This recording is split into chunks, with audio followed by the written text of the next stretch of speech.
Nice car. What is it? Oh, it's my new Kia Optima. I got it at a Kia September clearance event. Should have got a Toyota Camry. I got leather seats. Me too. V6 engine? With Sportmatic transmission. 5-year warranty. Oh, no. Ha! 10-year. And I got 2,000 cash back, which means I paid $7 grand less than you.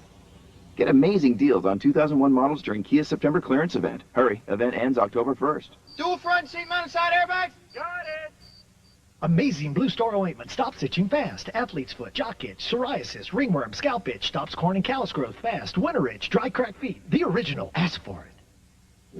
The Malaysian Prime Minister must be eliminated. The world needed a hero, but what it got? Crashed?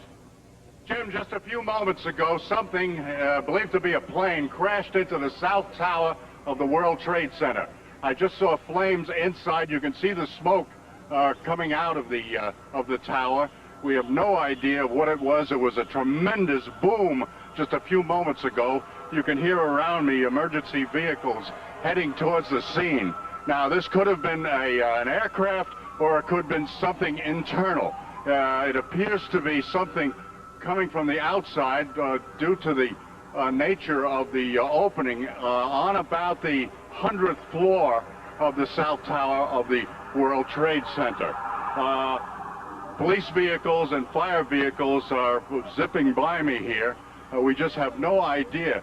So to the south of the tower, we see some particles, also some gray smoke. Now the smoke coming out of the opening appears to be black smoke. This would indicate things are burning inside. We have no idea of what happened, but we did hear what sounded like an aircraft, and then a tremendous boom. Now, I don't know whether we could confirm that that was an aircraft or not. David, what did you hear? What would you say you heard? This is our cameraman, Dave Stolick. Incredible explosion. Very, very loud. How about you, hon? Sounded like a bomb. Well, it could be. It could be something internal as well. There are pieces of the superstructure of the World Trade Center sticking out, but a lot going in. As I say, this appears to be about the 100th floor of the South Tower of the World Trade Center. I hope we can get some further information from the newsroom up there, Jim. Ollie, I'm just told also that our transmitter, which is on top of the World Trade Center, also took a hit, so we were briefly affected up here. One's memory has to go back to the another terrorist attack. One would hope it is not this time, but if it were a plane that crashed into the side of the building, you would imagine that there would be something on the ground that would be visible. So that's true, Jim. I cannot see the ground from here. You recall back in, I believe it was 1945, when a U.S. Air Force plane crashed into about the 70th or 80th floor of the Empire State Building during a foggy night. The skies here, as you can see, are perfectly clear. So I'm starting to lean to the idea that perhaps this, whatever happened here, came from the inside of the World Trade Center. Yeah, of course, that incident back there in the 40s in the offices of Catholic Charities up on the 80th floor of the Empire State Building. This, of course, the new tallest building in town. Now, obviously, on the North Tower of the World Trade Center, something has either crashed into the World Trade Center. If it were I'm just told that Metro Traffic is reporting that it was indeed a plane crash. If that's the case, where's the plane? I would ask. I don't see it in that live picture there. And one's thoughts obviously go back to a terrorist attack on the World Trade Center that created havoc there back in the early 90s. Ollie, any new developments that you can see from your vantage point? You can't see flames now. There is a fire going on that at that site. We don't know. Are you saying that Shadow Traffic is saying something about a plane? Shadow Traffic is telling us that it was indeed a plane crash. Metro Traffic, I'm sorry. Metro Traffic is telling us that it was indeed a plane crash. Now, I understand that you are over by City Hall, having been reporting on the political developments. Now, you are a good, 8, 9, 10 blocks away from the scene right now? At least, Jim. We're at Park Row, and of course the World Trade Center is at least 6 or 7 blocks away from us. I do see more flame now. Okay, you can see, because we cannot see flame. We see lots of black smoke, but we can't see flame. All right, here's Ollie, if you have a monitor there, I don't know whether you do or not, but there is another picture in which we do see flame. Right. And we see a gaping hole in the exterior of the North Tower of the World Trade Center with smoke. Go ahead. That's the south side of the North Tower of the World Trade Center. If this indeed was an aircraft, this has not been confirmed, it was heading south over Manhattan. And I did hear some kind of a screech or some kind of a wail before a tremendous boom. I first thought it was a plane. Then I looked at what was going on here and saw that perhaps it was internal rather than external. But we'll have to wait for official confirmation on that. Now, emergency vehicles, as you know, Jim, are really pouring onto the scene. Sure, we can hear them in the background as you're reporting to us. Now, once again, what time was it, if you can recall, Ollie, when this took place? We were right into the commercial break, and it was about a minute and a half before we came on, Jim, so work it out. All right, Ollie. Now, I'm told by the control room that we're obviously trying to talk to people in that neighborhood who have been a little closer to it than you are, Ollie. Do we have any people to talk to? Sure, we've got some people here walking away. Excuse me, sir, did you see what happened? All right, go ahead. Yeah, I saw something like bomb and... Did you see anything hit the building, or did it come from the building? That's the bomb, I think so. Something hit the building? Yeah. All right, thank you. All right, we got some other people. They're all rushing away from the site. Don't blame them, especially that fellow with a little girl in his arms. Did you see what happened, sir?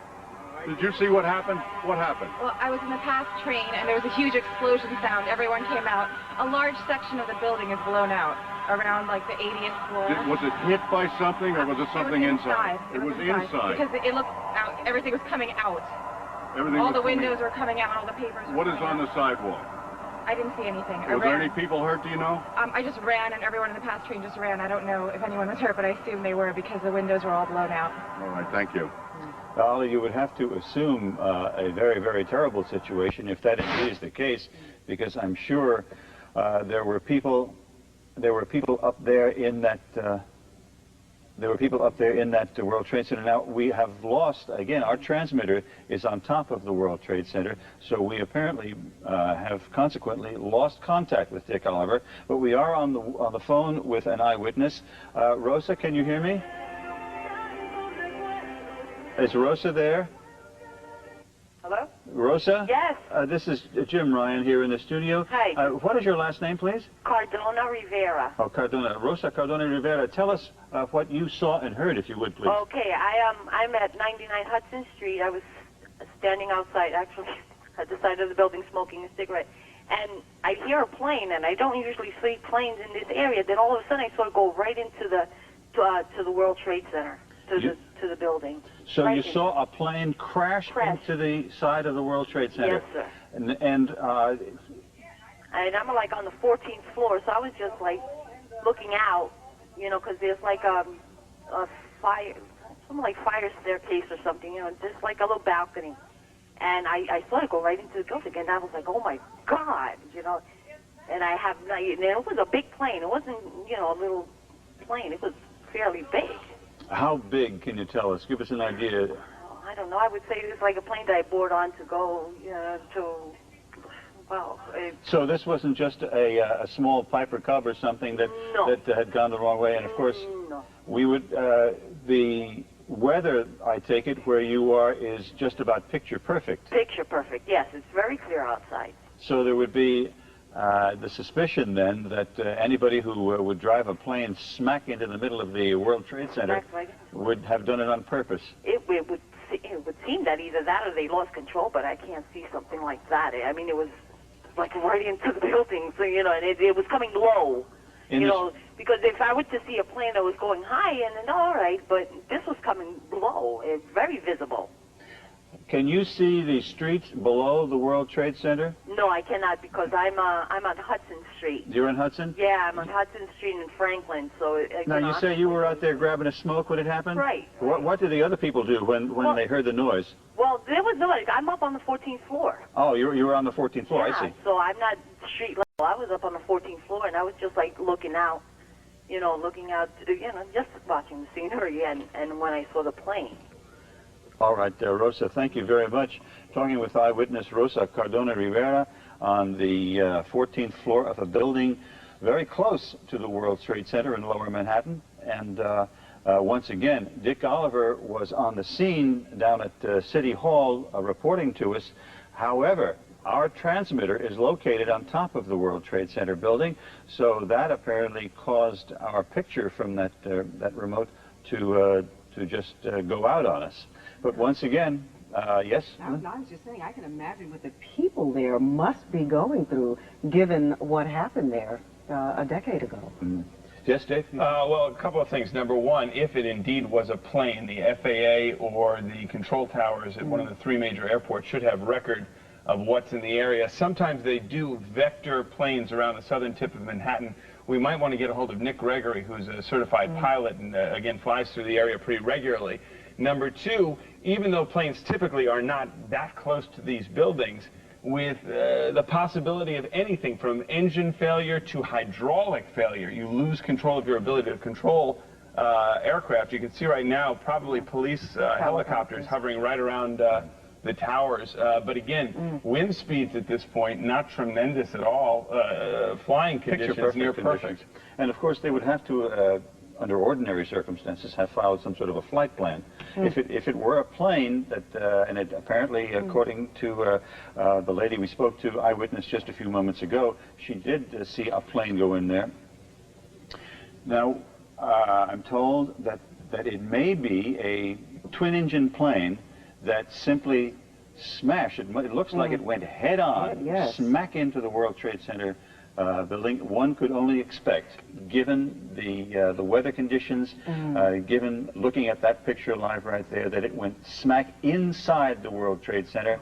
And if that is the case, I'm afraid we've got a tragedy on our hands. We've got something coming across the wire here, James, but actually it's nothing more than what you've already been reporting. Witnesses report hearing a huge explosion. Yeah, well, we're looking at, there's no doubt there was a huge explosion and fire, lots of black smoke coming from that building. Black smoke, again, would indicate that the fire is nowhere near under control. I expect they have sprinkler systems in there. Jim? 1 second, Dave. I'm told we have a witness named Jim on the phone, an eyewitness. Jim, are you there? Yes. Jim, what's your last name, Jim? Last name's Friedel. Jim, tell us what you saw, if you would. Well, I was looking out the window, and normally you'll see planes kind of flying low over the Hudson, but this was a large plane. It's something like a 727, and it was banking, and the only reason I kind of looked at it is because I thought it was rather low. Banking very hard, and then it just drove right through the World Trade Center tower. What's your vantage point there, Jim? I'm actually across the Hudson in Hoboken, but I have a clear view right at the World Trade Towers. Now, it did seem to you that it was done on purpose? You know, I don't know if I can say that, but it was a very odd type of turn. It was headed directly at the building. So whether that was on purpose or not, I can't tell. I don't know if he was trying to avoid or they were headed for it. Describe that turn for us. Was it particularly heavily banked? It was pretty heavily banked, maybe 45 degrees. Again, hard to tell. It was kind of unremarkable because you do see planes fly through here. It was a large plane, like a 727, and that's the only reason I kept looking. And then it went right into the building. I just thought it was going to follow the river and keep on going, but it didn't. Now, after the plane struck the building, from your vantage point, it apparently went directly inside. That's correct. And if that's the case, my goodness. Yeah, actually, as the impact occurred, you could see debris flying out the other side. So it apparently went right through the... we're looking at a live picture of the building right now, Jim, and what would you say that would be, at the 90th floor or so? Yeah, I can't tell if it went right through, but certainly debris was shot out the other side of the building. Did you hear anything when it took place? Did you hear the crash? Yes, I did. In terms of anything beforehand, though, no. I mean, I couldn't tell if the plane was in distress or anything like that, but certainly when it hit, there was a large explosion debris coming out the other side as well. All right, Jim, thank you very much. I've been talking to Jim Friedel, eyewitness who witnessed the crash from Hoboken. Thank you, Jim, very much for giving us what you saw and heard. Again, just a few minutes ago, apparently a large plane, according to that eyewitness, Jim Friedel, vantage point from Hoboken, that as you look at the picture from our chopper now arriving at the scene, Jim Friedel in Hoboken said it appeared to bank sharply and smash directly, perhaps purposefully, into, oh my goodness, oh God, there's another one.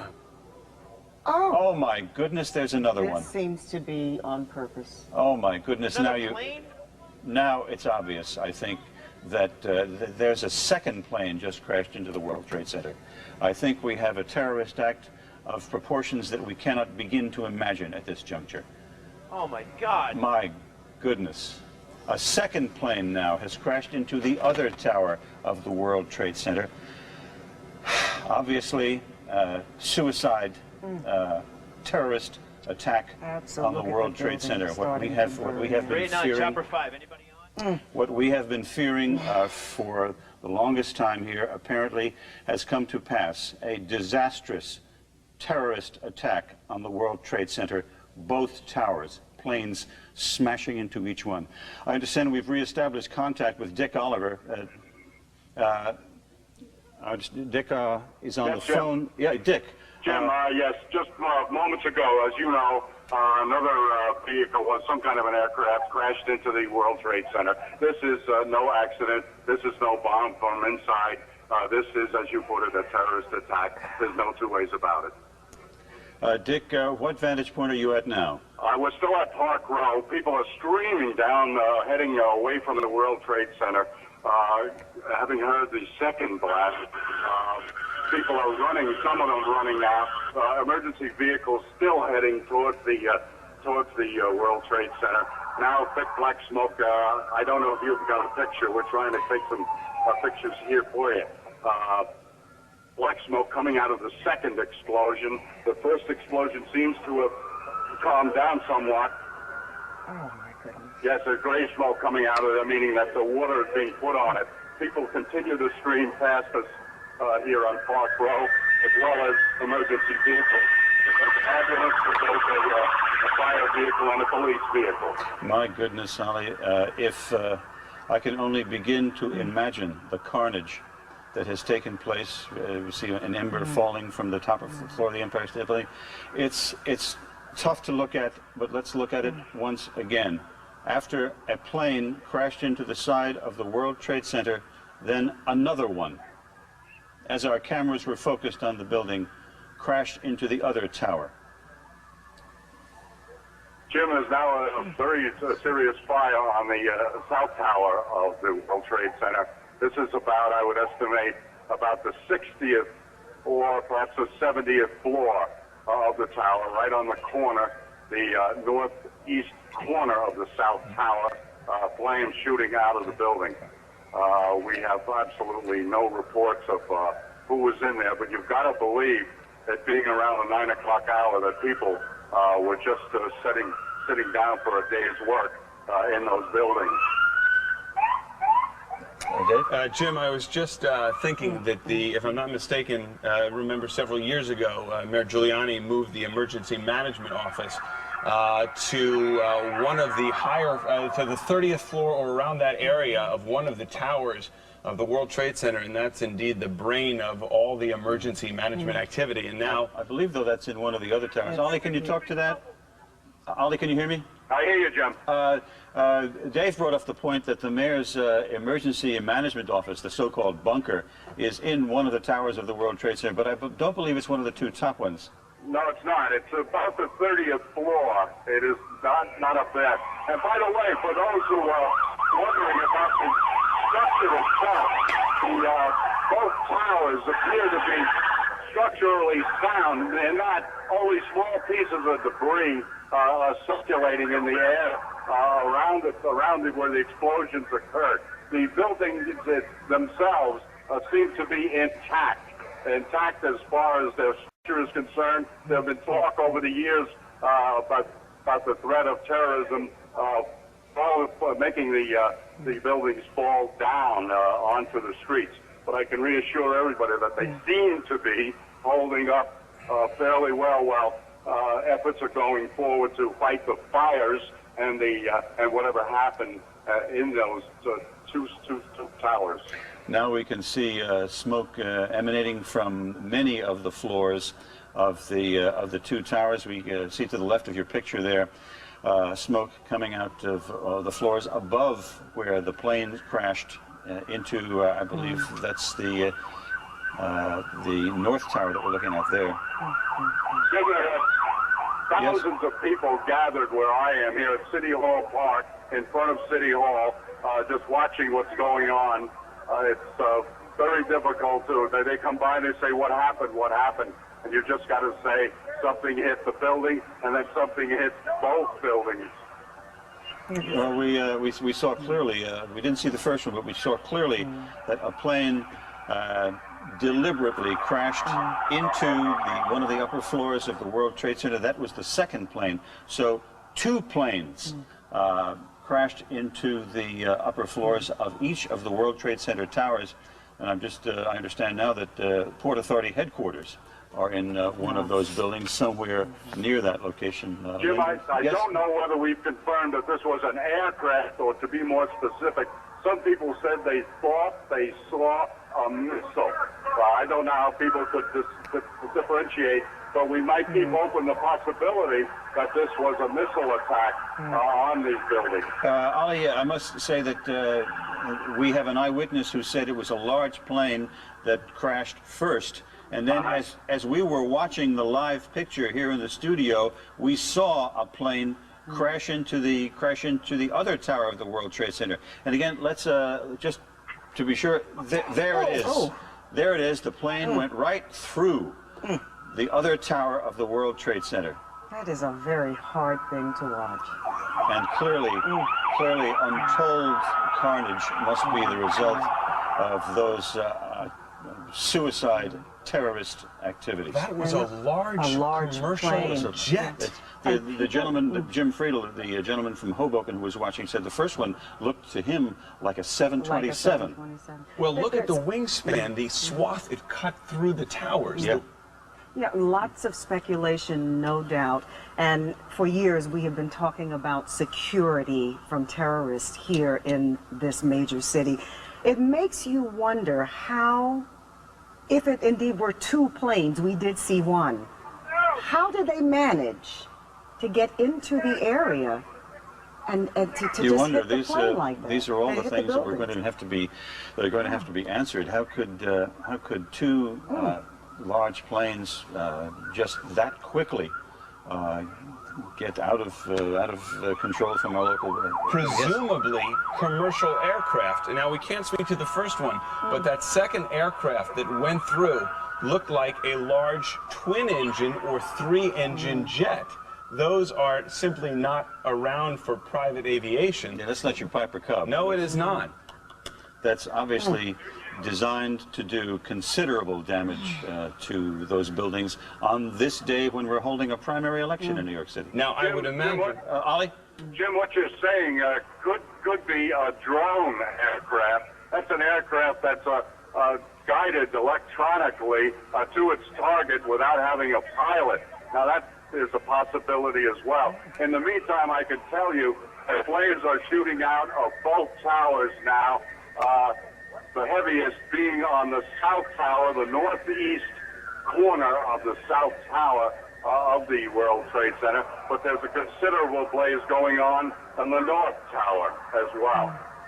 Yeah, I wonder if there's any way of finding out exactly what is located on those upper floors. You'd like to just cross your fingers and pray to God that maybe there weren't a lot of people up there at State that office time. buildings Yeah. and, of course, lots of commercial office buildings on those spaces as well.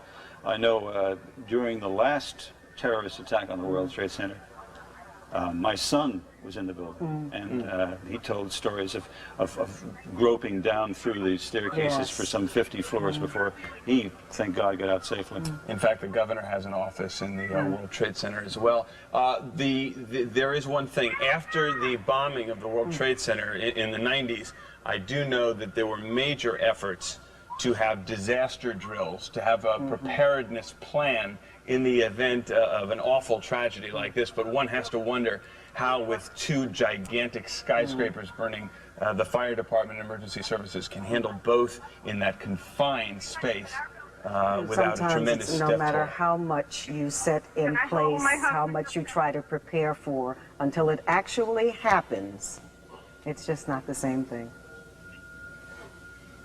Again, you're looking at a live picture of the World Trade Center, where shortly before 9 o'clock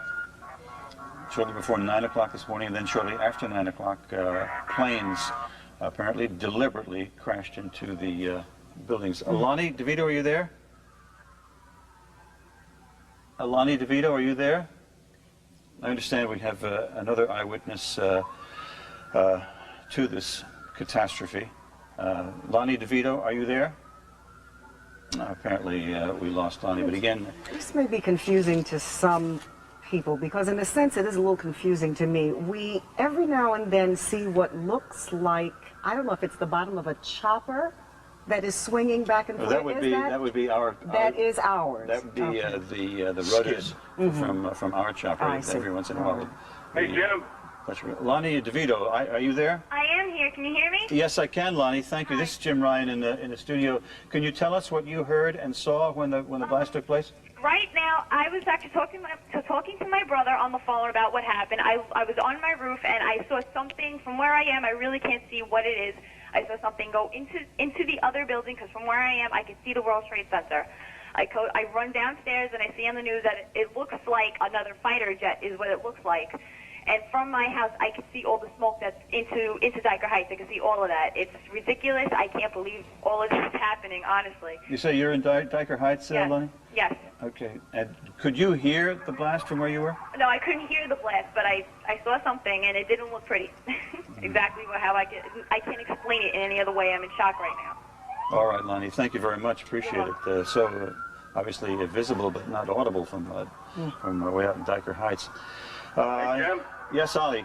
They appear to be getting water on this fire. If you can see the South Tower, the black smoke is getting progressively lighter. This indicates steam, which indicates that fire authorities are getting water on the flames. In the meantime, flames are still spitting out from both towers.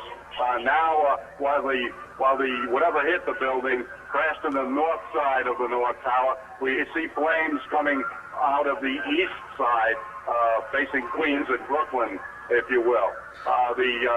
The flames on the South Tower, which appear to be getting lesser and lesser, is where the smoke is getting progressively lighter and lighter, indicating that the fire officials are getting closer to putting this fire out. All right, Ali, thank you. We are now told that the FBI had been investigating a plane hijacking before these crashes took place. So there is the possibility that perhaps one or more planes were hijacked out of one of the local airports and then taken and directly flown into the World Trade Center, smashing the buildings themselves, and Lord knows what carnage took place inside. Jim, can you put out a note, or maybe I will myself? People have been coming up to me to try to reach their family and friends and relatives to tell them that they're okay. We ought to put it out that no one that we know of was hurt on the ground or in any place around the building, that this outrage appears to be concentrated on the buildings themselves. So anybody who has a relative or a friend in Lower Manhattan, they are not likely to have been affected physically by what happened here. All right. Again, you're looking at a split screen, two different shots of the World Trade Center. Dave, you want to say something? I would wonder at this point, given what's happened now, what you just mentioned about the FBI, the fact that it is now seemingly two planes, if the military or someone is going to scramble and try and protect the airspace around the southern tip of Manhattan, and indeed what the situation is out at the airports right now as well. Funny, you should, not funny, but apropos, we are now given word that all three area airports are closed. So no activity whatsoever at LaGuardia, at Kennedy, or at Newark airports. Also, there is no subway service right now on the 1, 2, 3, 9, N, and R lines. So there is no subway service in and around the World Trade Center, and all three airports have closed. Just to bring you up to date, that as a result, I think we can say with a fair amount of certainty right now, two planes, large, apparently commercial jets, deliberately crashed into first one tower of the World Trade Center, then the other, just scant minutes apart. You're looking at live pictures now of the tops, two split-screen pictures of the tops of the World Trade Center, one from a fixed camera, one from our own Chopper 5. And obviously, that is in the middle of the work day, and perhaps there is some significance that it is a primary election day. I don't know, but that is in the middle of a work day. All those floors on both towers of the World Trade Center are certain to have been occupied, and it doesn't look very promising for anybody who was caught in that terrible, terrible I'm sure, terrorist Jim, act. officials would also want to say. Yeah, I'm sorry. You just talking to me. Yes, I'm sorry. You go right ahead. They're talking to me in my ear, but you made your point. If there is anyone who is heading into the city for any reason, if it's not an emergency, stay away from the city. Stay away from the downtown area. By all means. Perhaps we can talk to Kai Simonson. Kai, can you hear me?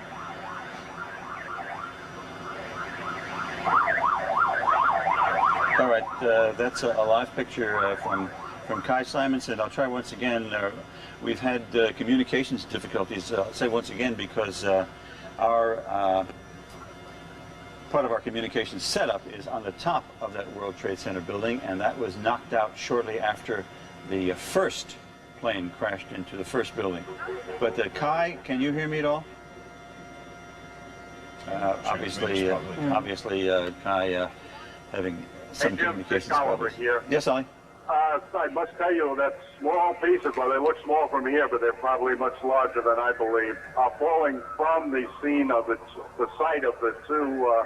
There goes a piece. So the authorities are clearing the area around. We still have pieces of debris coming down. Not a lot, but every few moments, another piece of debris, looks like aluminum siding, comes flying down from the scene of the two fires.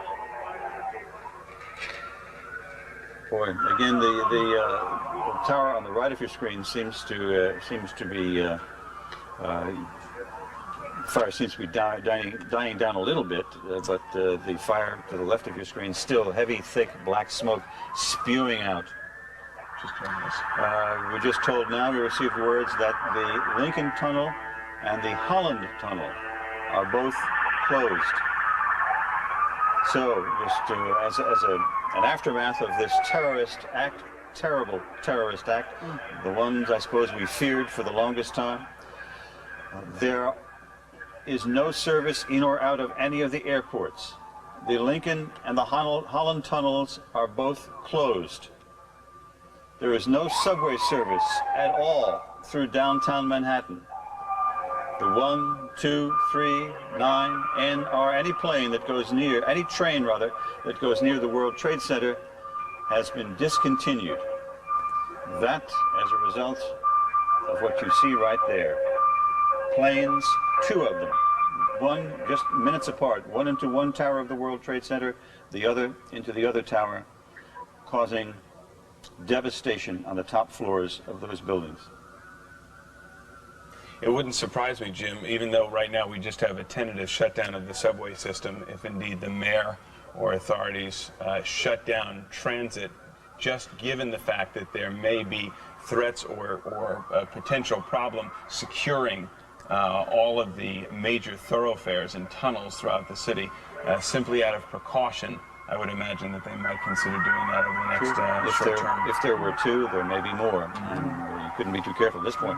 I understand we have another eyewitness to the catastrophe. Shaniqua, are you there?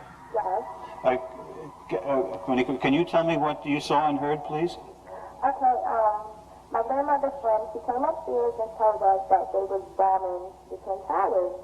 So me and my grandfather, we looked out the window and we actually saw the airplane crash into the second tower.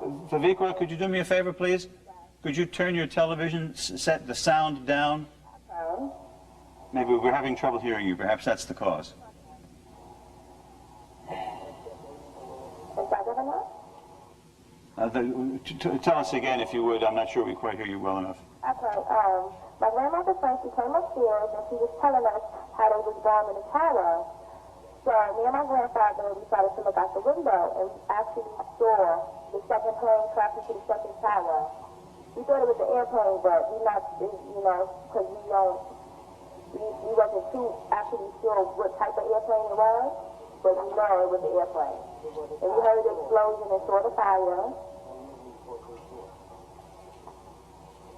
Right.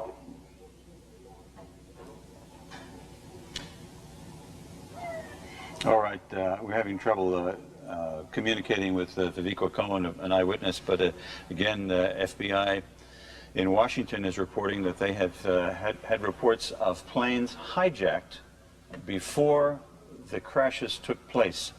So one would suspect, one would believe that the FBI was investigating hijacked planes when those planes were diverted smack into the World Trade Center, both towers. I'm told also that Mayor Giuliani is preparing to hold a news conference about the disaster. As soon as that happens, of course, we will bring it to you live. Dave? We might imagine, given that it's primary day, that the governor himself may also be in New York City on this date. Given the importance of the day municipally. You know, if he isn't, I'm sure he's on his way. One would hope that absolutely that he's not anywhere near that World Trade Center office. Ollie, anything new from your vantage point? No, Jim, except that emergency vehicles are finding it difficult to get through, not only because of the crowds, but because of the pileup of emergency vehicles. As you know, we're at the south end of City Hall Park, and everything is pretty much frozen here, even though I have not seen ambulances come out of the scene. I've seen them go in. Hopefully that's a sign that there are not too many casualties as a result of this.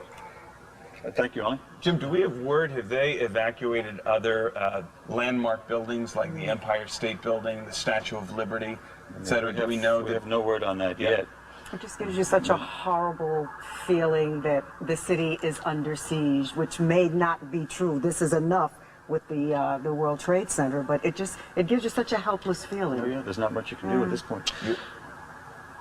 You also wonder if this is indeed a hijacking, if these planes were taken over, if the people who took over these planes actually were trained pilots and did the flying into these buildings themselves, or again forced these pilots to head on in. That it would be an unusual pilot who would do that. Exactly. But I'm told we have another eyewitness, Tom O'Hara, on the phone. Tom, can you hear me? Yes, I can. Can you tell me what you heard and saw, please? Actually, we were in our office building on 36th Street, and I went up to the penthouse where you have a straight downtown view.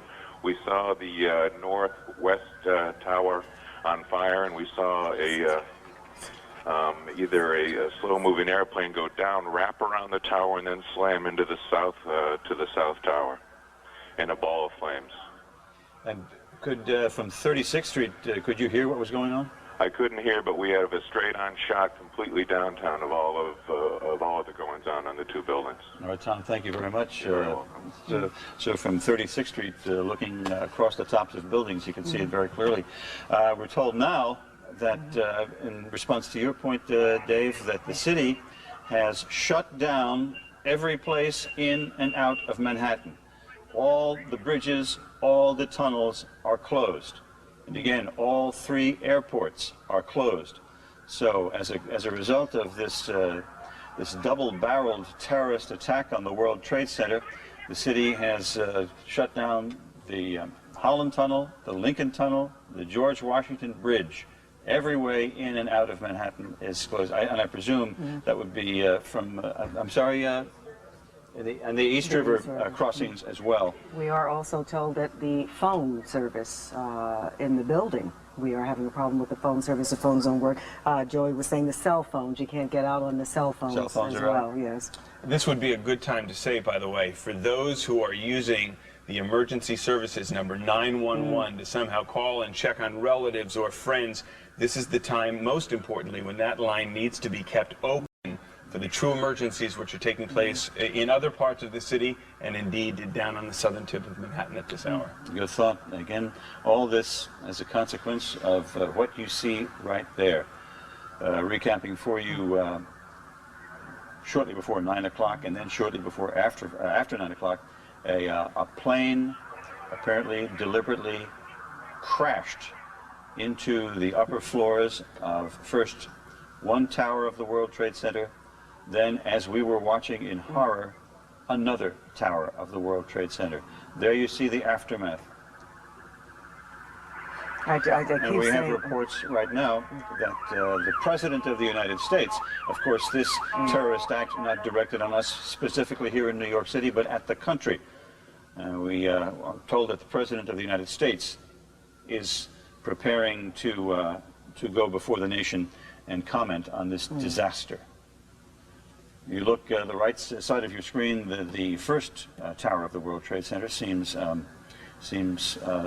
slightly less engulfed in flames than the one on the left.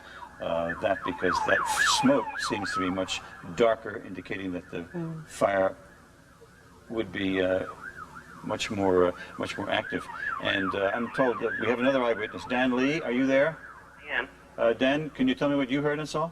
Yes, I was crossing 6th Avenue at West 4th Street, and there was a terrific noise overhead of a jet crossing over, which I noticed because it was incredibly irritating that it was that loud directly over Manhattan. And as I'm watching this jet, thinking, why is it so low, I see that it's heading right for the Trade Center. And sure enough, it hit the World Trade Center and completely disappeared into the building. I saw no debris falling, really. It just vanished right into the building.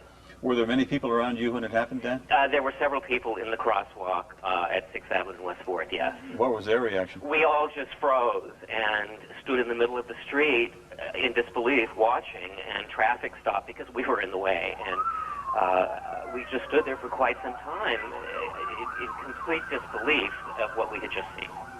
Where were you when the second blast took place? I had managed at that point to walk a half block home, and I was watching the coverage on television, and that's when I saw the live picture of the second blast. All right, Dan, thank you very much for giving us your thoughts. Here now, the President of the United States on this disaster. Terrorist attack on our country.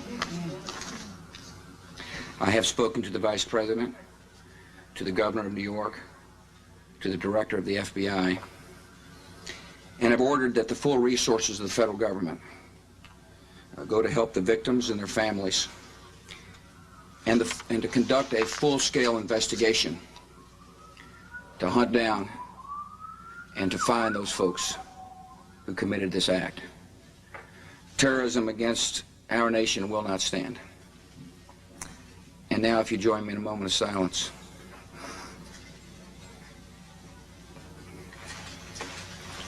May God bless the victims, their families, and America. Thank you very much. All right, the President, before a moment of silence for the victims of this terrorist act, telling the nation that the full resources of the government would be brought to bear on helping the victims and on finding out who precisely is responsible for this terrible, terrible attack on our country. Right there you see the aftermath. The World Trade Center towers, smoke billowing out of the upper floors. All those floors, I'm sure, fully occupied. The rescue attempts going forward as much as is possible, given the high floors of the tallest buildings in Manhattan, and given the number of people there. Dave? Jim, I don't mean to put you on the spot, but you may be able to provide some historical perspective. How long have the Twin Towers been up, and once again, the floor height, the number of floors, I think? Yeah, off the top of my head, somewhere in the 60s, as I recall, and it goes up, what, 102 floors or so, up to the windows on the World restaurant there. And if we remember from the last bombing, it took months and months and months before that structure was certified sound again and re-inhabited by... in from the bottom. Right, that was a bombing from the parking garage level of the tower.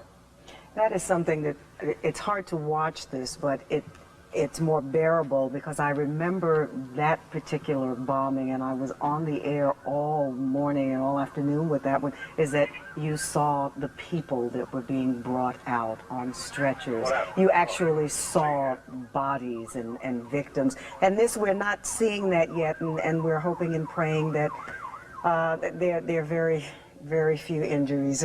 But just looking at this, it just, as you say, Jim, the carnage is just... What we're looking at is just the long picture. It would appear, Jim, as if there's more smoke coming from the ground.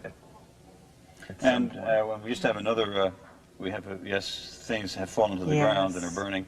And we have another announcement now that you might have expected, and that is the Empire State Building is being evacuated.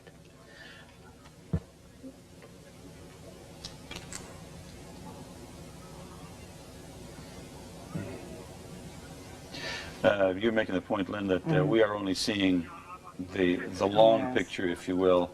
We are not able to see, perhaps thankfully, inside those buildings and see what kind of devastation has been caused. We're told we have a pilot on the line, Richard Kornacek. Are you there, Richard? Yes, I am. Richard, were you up in the air when this took place? No, I wasn't, but we fly alongside those buildings regularly on what they call the VFR corridor that goes up and down the Hudson River.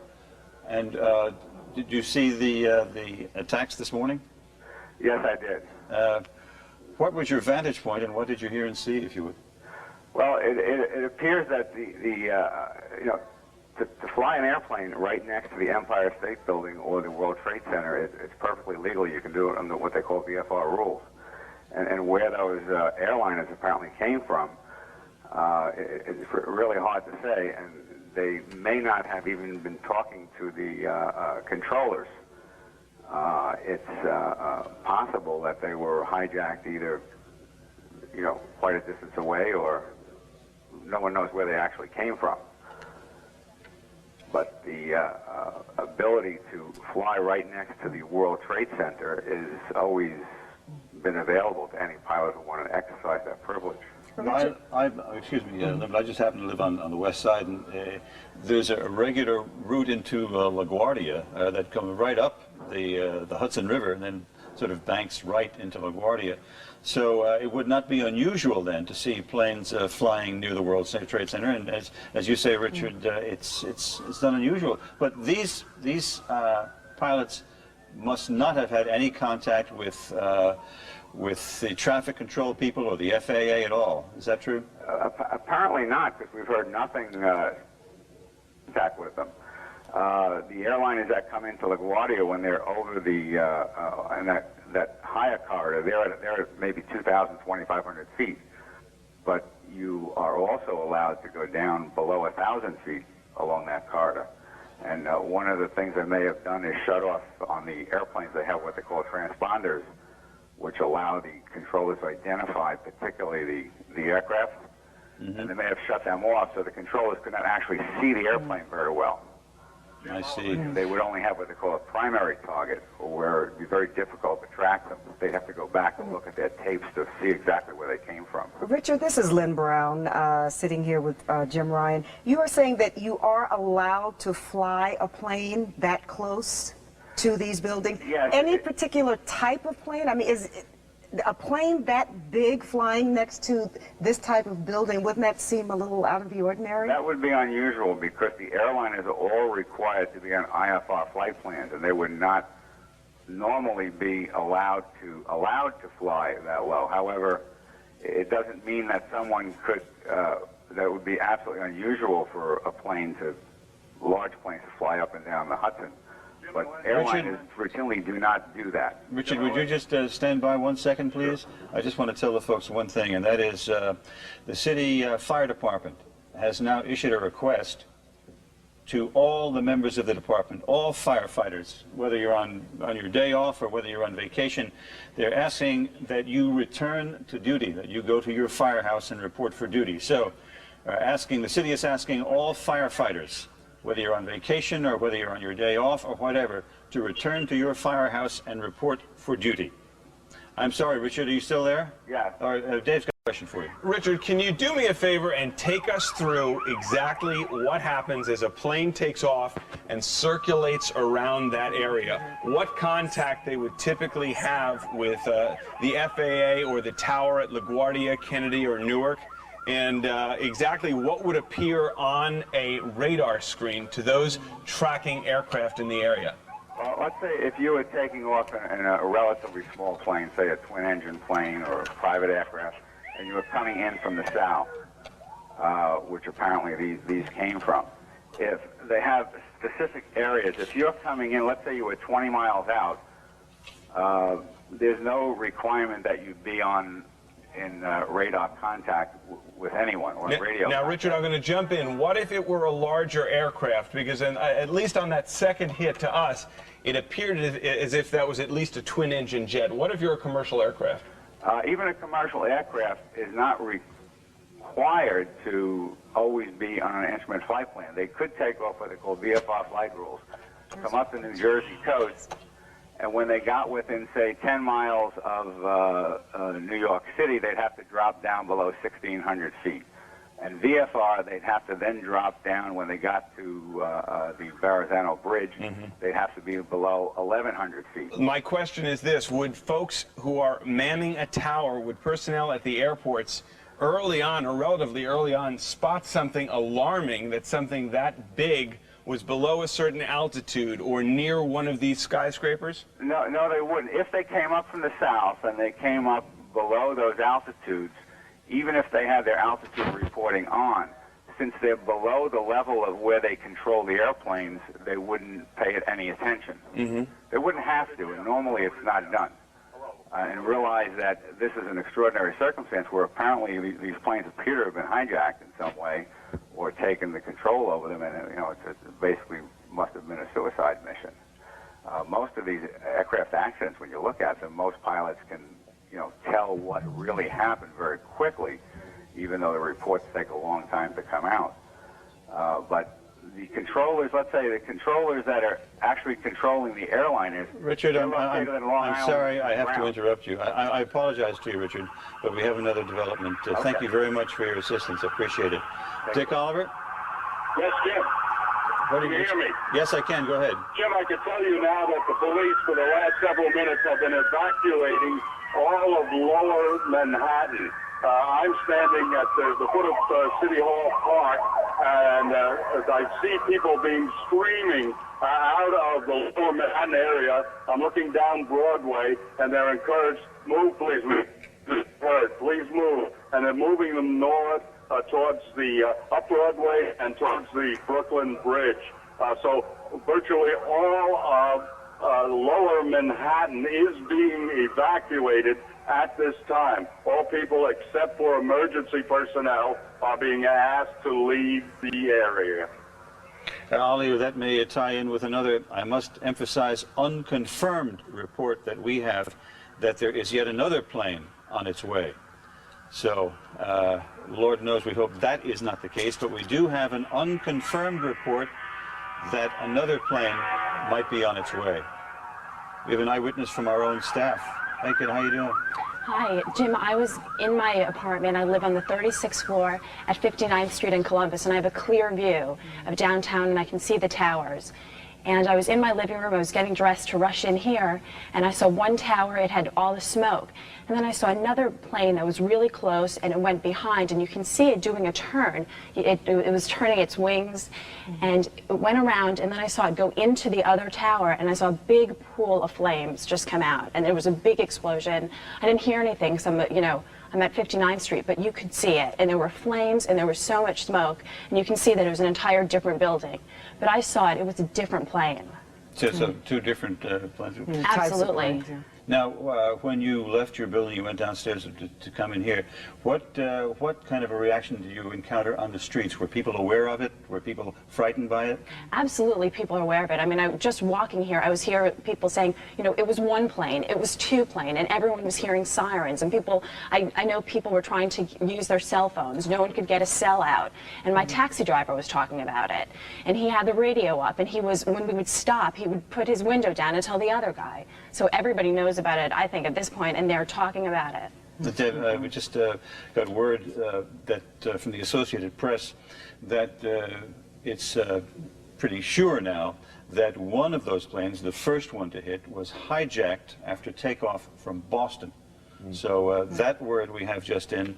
The first plane that hit the World Trade Center, the North Tower, was hijacked en route from Boston. And presumably that's a commercial jet, and there were people on board as well. So this is nothing but a terrible tragedy. I'm sorry for interrupting you, Deb. That's okay. I can just say that that plane that I saw, the second plane, that was definitely a larger plane. I can't say which kind, but that was not a small plane. That was definitely a large plane. So the first one was large enough, and the second one was much larger. Well, I didn't see the first one. I can just vouch for the one I saw, and that one was certainly a large plane. When you saw the plane, though, did you get a sense that it was heading directly for the building? When I saw it, I was thinking, gosh, that's really low. I thought it was part of the recovery effort. And then I saw it, make a turn, and I was wondering what it would be doing, but then I saw it come around and hit the other side, and then huge flames, huge flames. Deb, I'm going to have to interrupt you, I'm afraid, but the dimensions of this catastrophe are growing. We are told now that this is not quite confirmed yet, but we are told fairly reliably that a plane has crashed into the Pentagon in Washington. So not only have we had a terrible catastrophe here in New York, where planes crashed into both towers of the World Trade Center, but we are told now that a plane has crashed into the military complex in Washington, the Pentagon, which of course houses the nerve center of all the military operations of this country. So a 1, 2, 3 attack on the United States apparently today. 2 here in New York, and 1 in Washington at the Pentagon. There you see a live picture from Washington. We would have to guess that that smoke is emanating from the Pentagon in the background. So the military nerve center of this country has been attacked by terrorists. And because of that, we are told that the White House has now been evacuated. Explosions at the World Trade Center here in New York, where 2 planes slammed into the buildings. I would imagine. Okay, that's the picture in Washington. So now we can say with certainty that there have been at least 3 attacks on visible symbols of our country. 2 here in New York and 1 in Washington. You're looking at 2 different views of the World Trade Center, where planes, first 1 tower, and then another plane, a larger plane, into the other tower, crashed just before and after 9 o'clock, and then just moments ago, a 3rd plane crashed into the Pentagon, which, as you know, houses the nerve center of our military might, and that certainly is an unprecedented attack upon this country. One would presume by suicidal terrorists, and I imagine we will find out soon enough who staged this attack and what will be done about it.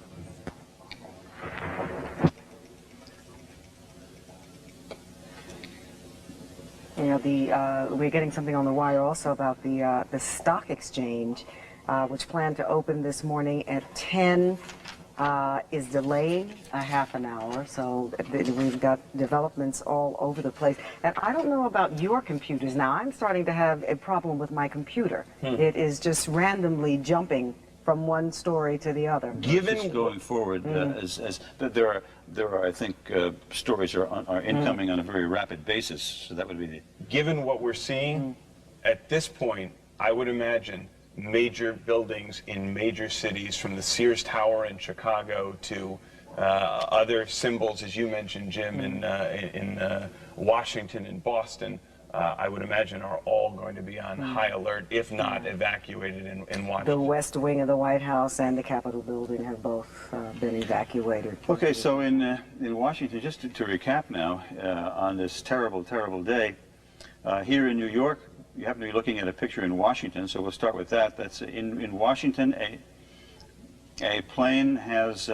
struck the Pentagon in Washington, and that, of course, houses our military nerve center, and that has taken place, and the Pentagon now obviously being evacuated. The West Wing of the White House is being evacuated, and here in New York, 2 terrorist attacks on the World Trade Center. A plane deliberately smashed into the upper floors, first of one tower, and then several minutes later, the other tower. 2 large planes. We understand the second one, or the first one rather, was hijacked from Boston and presumably loaded with passengers. So as a consequence of these terrorist attacks here in New York, we have the island of Manhattan virtually isolated. You cannot get in or out of Manhattan by any bridge or any tunnel, and any subway train that goes anywhere near the World Trade Center is not running. All right, Dick Oliver was fairly close to the scene when it happened. He was reporting on what is now an afterthought to this day, the primary election, down at City Hall when the blasts took place. Ollie?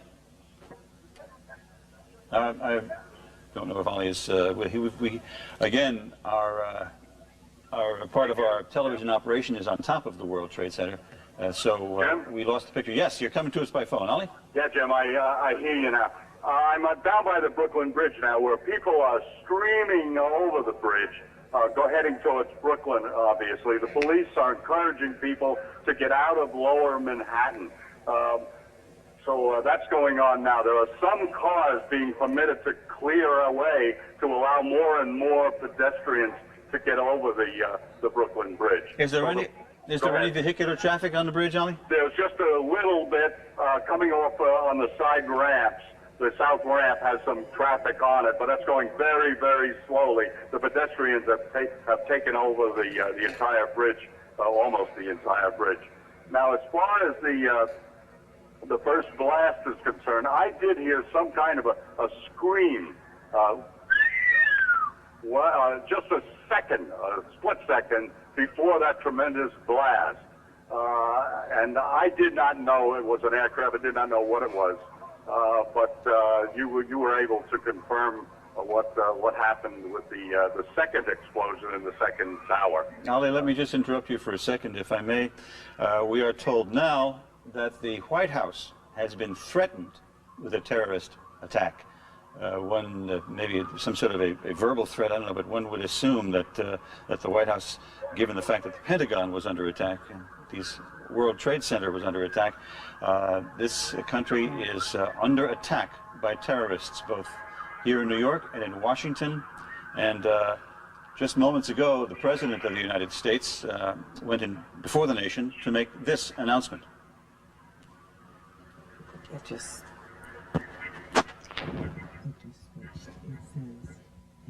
I understand we're going to rerun the bite of the president. Okay, here it is. Today we've had a national tragedy. 2 airplanes have crashed into the World Trade Center in an apparent terrorist attack on our country. I have spoken to the Vice President, to the Governor of New York, to the Director of the FBI, and have ordered that the full resources of the federal government go to help the victims and their families, and to conduct a full-scale investigation to hunt down and to find those folks who committed this act. Terrorism against our nation will not stand. And now, if you join me in a moment of silence. All right, that was the president just a few minutes ago announcing that the full resources of the government would be put to help the victims of these tragedies and to find out who did it. And I'm also told now that the FAA has announced from Washington that no aircraft anywhere in the country is being allowed to take off. That's from the FAA, because apparently these two planes that smashed into the World Trade Center, and perhaps the one in the Pentagon as well, were hijacked commercial jets from various airports. So, as a result of that, the FAA has announced that no aircraft is being allowed to take off anywhere in the country. All right, Jim, we do have someone who has just joined us on the set here. His name is Joseph Jaffe. And Mr. Jaffe, where are you from? Decision Strategies Fairfax. We're an investigative consulting and security firm. All right. What do you make of this? Well, it's a tragedy, and it appears, if it didn't appear first from the first plane, after the second plane, and now the one at the Pentagon, that there's a well-coordinated effort afoot to bring terrorism to the United States. What could have been done, if anything, to prevent this kind of an attack? At this juncture, it's very hard to guess.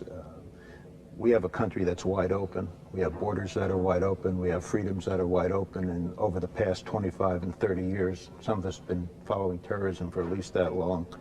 Our country does not generally get into the investigation of terrorism the way it ought to, in terms of being the state that could prevent it. We value our freedom more, so there's very little you can do to take a person who's bent on killing himself or herself from taking over a plane. I mean, of course, you could enforce measures and be very strict on who gets onto what planes and how that would work. But that isn't going to work in this country. I'm told, Mr. Jaffe, that we have is it a picture of the Pentagon? Let's just take this is a picture of the central military headquarters of our country, the Pentagon of the United States. Apparently the president... This is the president's plane taking off from Florida, where he had been heading back to Washington to deal with the emergency. Mr. Jaffe, Dave, you had a question? Well, two things. Number one, I was going to ask Mr. Jaffe, you said you're either based out of Fairfax or your company is down... we have our company's in New York and in Falls Church, Virginia. Okay, Falls Church, Virginia. You would very well know, as anyone who flies into the Washington area, what's stunning about the Pentagon attack is the airspace. While we do have a wide open country, the airspace around the Pentagon, the White House, the national monuments down there is extremely restricted. So number one, does it surprise you that an aircraft was able to get into, literally right into the Pentagon? And number two, does it surprise you, since the attack on the World Trade Center back in the early 90s, that this has taken so long for terrorism to once again return to our domestic locale? If you recall, over the last few years, there have been a number of people interdicted coming out of Canada, coming out of Brunswick, coming across various parts of the northern country, where people have been caught with the components to make the bombs. So it doesn't surprise me that we are the target of an attack. It surprises me that it's taken as long for us to suffer what we've suffered, and it creates a very heightened awareness of what we have to do now. The question becomes, do we sacrifice our complete freedoms in order to not suffer this? There's got to be a balance. But just to interrupt you for a second, Mr. Jaffe, just want to report to our viewers that we have reports now that the Capitol and the Treasury and the White House are being evacuated in Washington. Continue your thoughts here. Have we been looking in the wrong places? We've been looking at terrorism in other areas. Have we been looking at them and neglecting our own backyard? You could surmise that. Years ago, there were a whole host of different groups that started with Francis Tavern bombing, LaGuardia bombing, and others which we worked on. And then there was a very complete effort, at least in New York City and other places, to penetrate those organizations. I can't speak of what's been ongoing recently as to what we've penetrated, but we might have to sacrifice some of what we have by way of rights at least to allow intelligence to be gathered so we can prevent some type of tragedy such as this. We need to look at home. Apparently we got blindsided by this one. You know, we were looking at a picture now. The one on the left is the Pentagon, and the one on the right is the World Trade Center. What, if you could take an educated guess, Mr. Jaffe, and say what kind of restrictions will now be placed upon the citizens of this country in order to combat terrorists, things like this? Well, if we look at airports, our security is probably not the highest of all the countries in the world. And if we're worried about planes and commercial planes and hijacking, we could increase the types of things we did when the hijackings were so prevalent. But if we're looking at small planes and other things, it's very hard to stop that. Now, watching terrorism as you have for as long as you have, is it odd that at this point, and maybe we have and simply don't know, that we don't have a name tag attached, a claim attached, a political group attached to what has happened within the last 2 hours or so? And what is the aim then, if it is not immediately to say, we did this, this is our cause? I don't think it's odd. I think depending on who it is that's involved, they may have different reasons for deciding when to go public. But you don't need a claim. The purpose of terrorism, at least here, is to do just that, to get the people unnerved, to get business unsettled, to get the country totally taken apart and worried. And to that extent, right now, that appears successful. The city is worried. We are a nation right now worried. The FAA has shut down all airplane traffic nationwide. We are paralyzed as a nation right now. I mean, of course, people can get in their cars and drive, but no one can fly, and I'm surprised that we haven't heard anything about the railways. Well, I don't know. I understand, at least in our city, the subways, at least some of the lines are now closed. I think people have trepidation about going underground. They don't want to be there. Absolutely. If we suffer a short-term setback because we need to increase the security, we won't be a paralyzed country. If we go through and say we can't move, then the terrorism will have its effect. And so the thing that we have to do is literally not panic, see that it's a disaster to some extent, and go on with business. Because if we don't, then the acts that they've now done, I mean, the World Trade Center's been targeted before, it's been hit before, and for a short term, if you recall, the city was paralyzed then. We can't allow ourselves to be paralyzed. That would just give in and create the effect they want. They've hit the Pentagon, the White House is being evacuated. I would assume that most structures of any moment, and most tunnels of any moment, in any place. Take a look at that, if you would, Mr. Jaffe. That's the live picture of the Pentagon, having been hit by an attack. Again, in Washington, we're told no, that's not the Pentagon. No, we just heard that there was another explosion in the basement or one of the lower levels of the World Trade Center. Well, that would it would have seemed from that picture that you're right there, Dave, because we see. From the bottom. We don't know if that's anything that's fallout from the planes starting doing. Yeah. News coverage event Could be as a consequence of perhaps something falling from it. It certainly looks like an awful lot of smoke to be there. And we are now, for the first time, beginning to get some pictures of people in the streets. Yeah, this is our live picture from the scene. Now we saw earlier the smoke. It's considerably less black than it was a few minutes ago, indicating that they're making some progress in putting those flames out. But now there seems to be a lot of smoke coming from the lower portion of the World Trade Center. And again, we had a report. A new black smoke. We had a report indicating that there was an explosion on the lower floors now.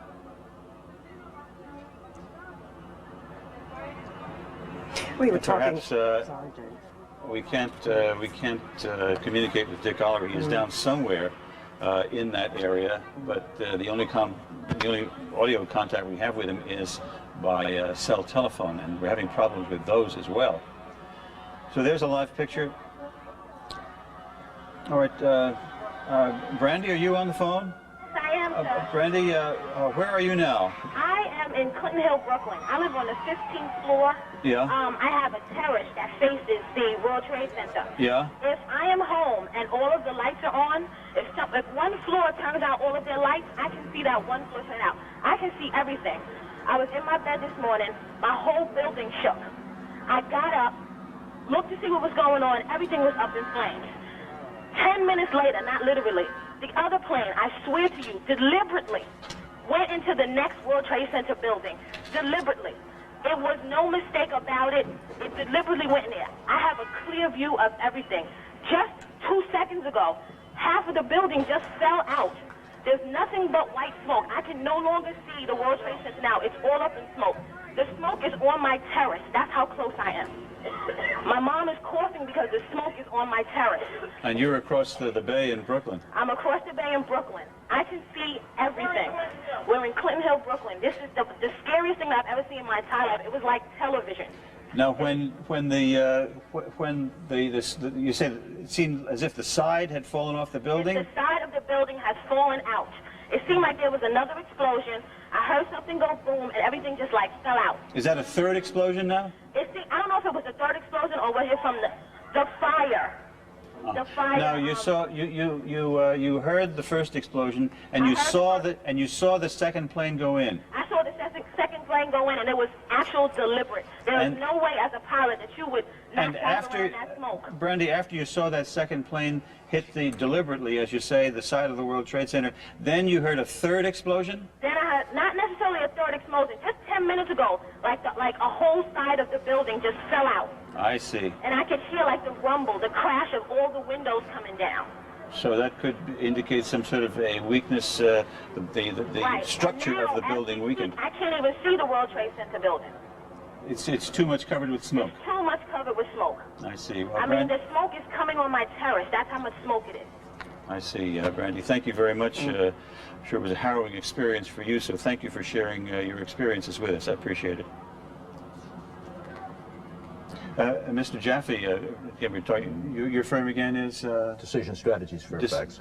Decision Strategies. As we look at a picture of the smoke coming from the Pentagon building in Washington, we now head into perhaps a new era in this country as far as protection against terrorist activity is concerned.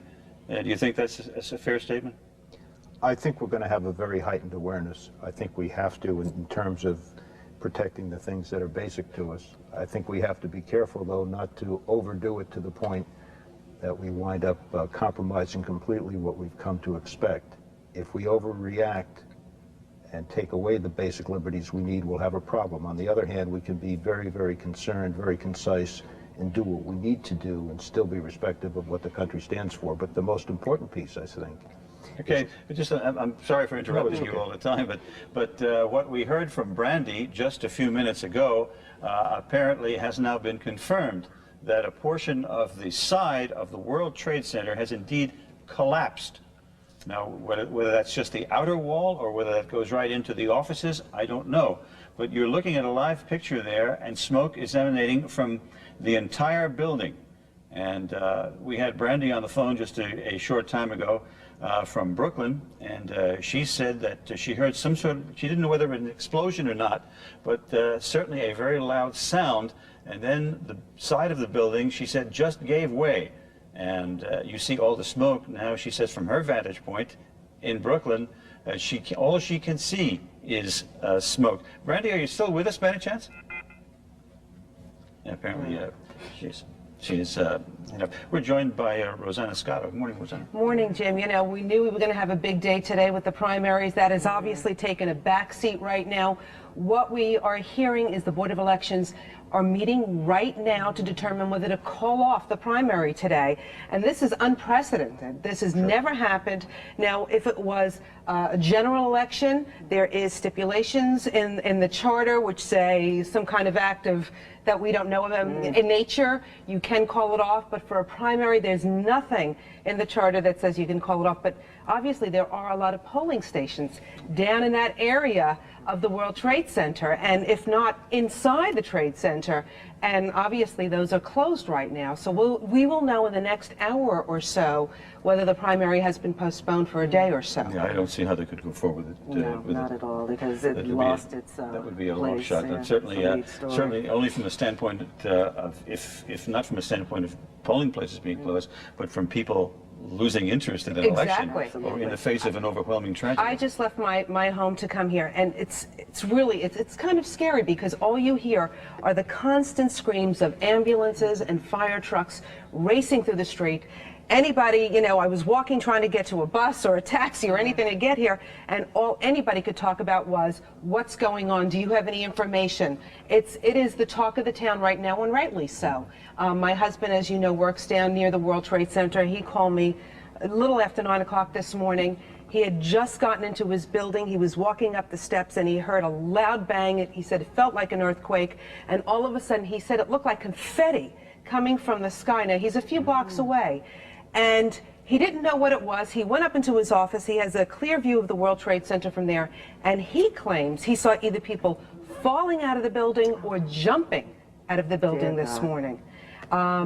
And my husband is pretty unflappable. He's an attorney. He was shaken up this morning. Excuse me 1 second, Rosanna, because I think we're about to see a picture of, this is a few moments ago. Watch this. This is the side of the building just collapsing. There you see. There you see. Now, whether that is the result of just further weakening of the structure of the building, or whether that's yet another terrorist attack, I don't know. I would imagine the former, that the building structure just weakens to the point where the wall, no longer able to sustain the weight, just caved. But that was the east side of the north tower of the World Trade Center caving in. And just a few moments ago, we had a woman named Brandy on the phone, and she told us it was another loud roar, and she told us also, this is Kai, can you hear me? Kai, tell us what we're looking at here. These are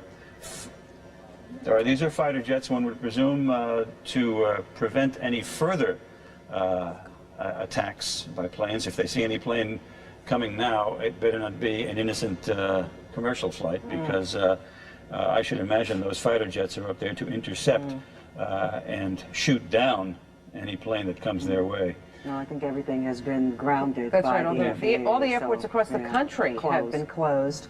And I heard that right now they're inspecting, and really inspecting, Air Force One, because it's been around this morning, and before the president gets on it, they want to make sure that it's a safe plane to get on. Okay. Okay. This is Chopper 5 to Corporon and a Wolf. Corporon and a Wolf. The studio's requesting exact locations from you guys. They want to know where you are.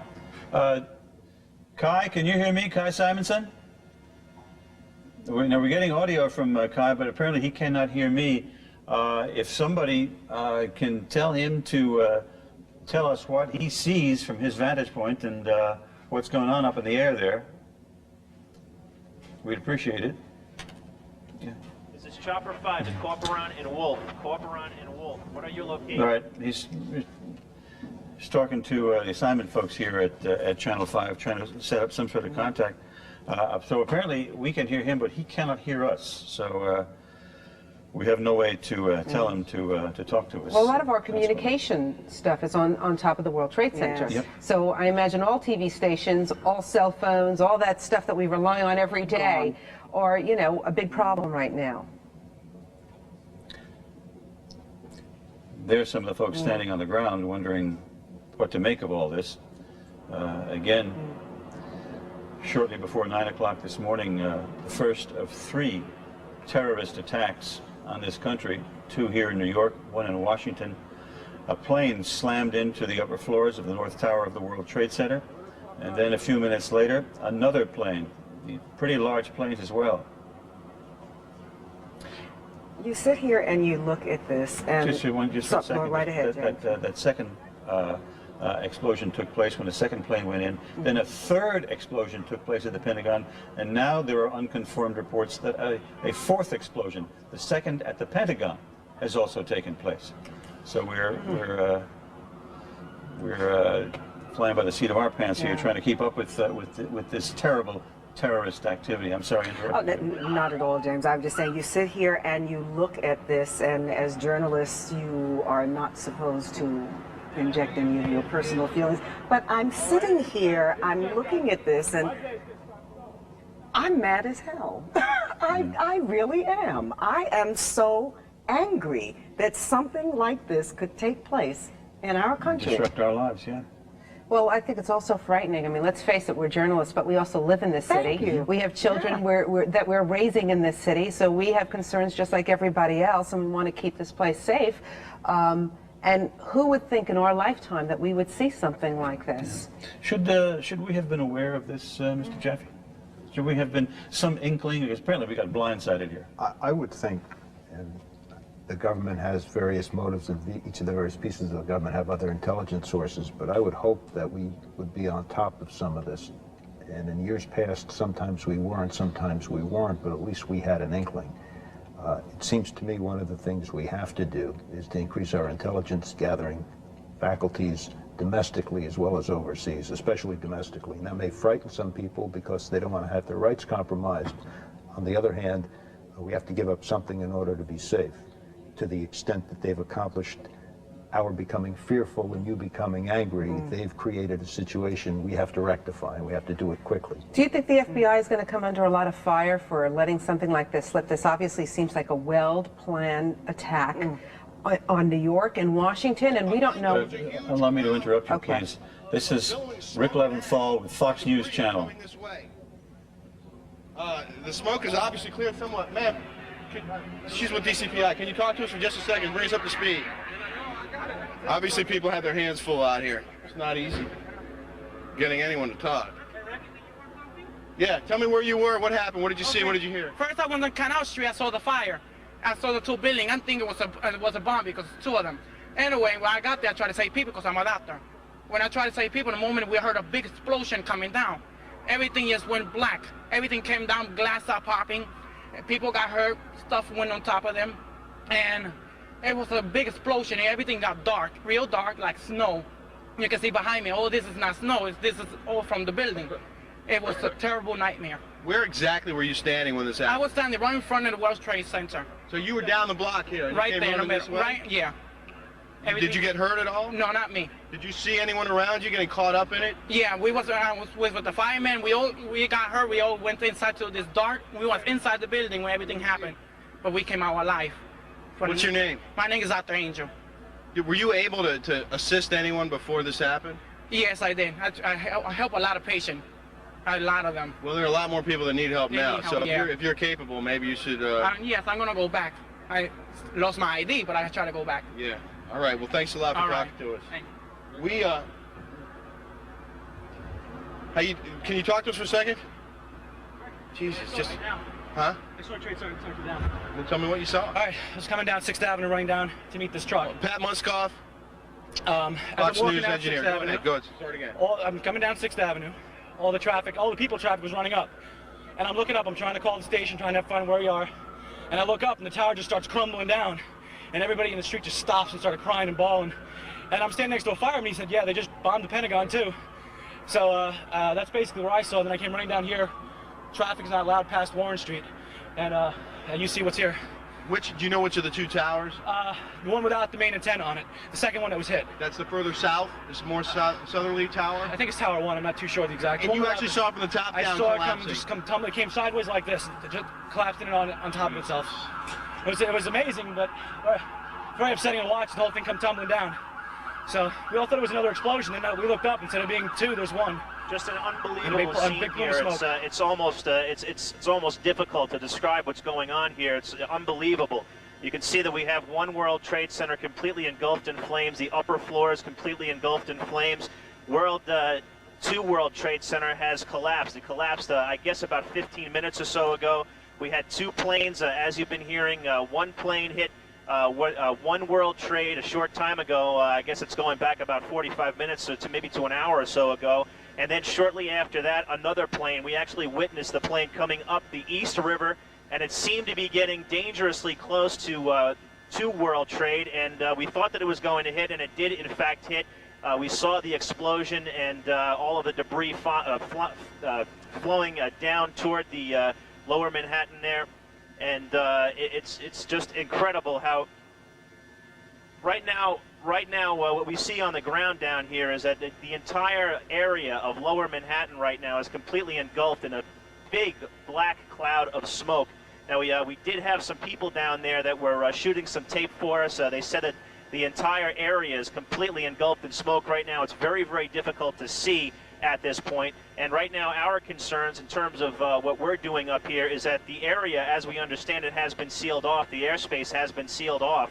So they are not allowing people to come in and out of the airspace at this point. We are able to stay here right now, but no commercial traffic is being allowed to exit or enter the airspace right now. And we did hear some reports that there were hundreds of people.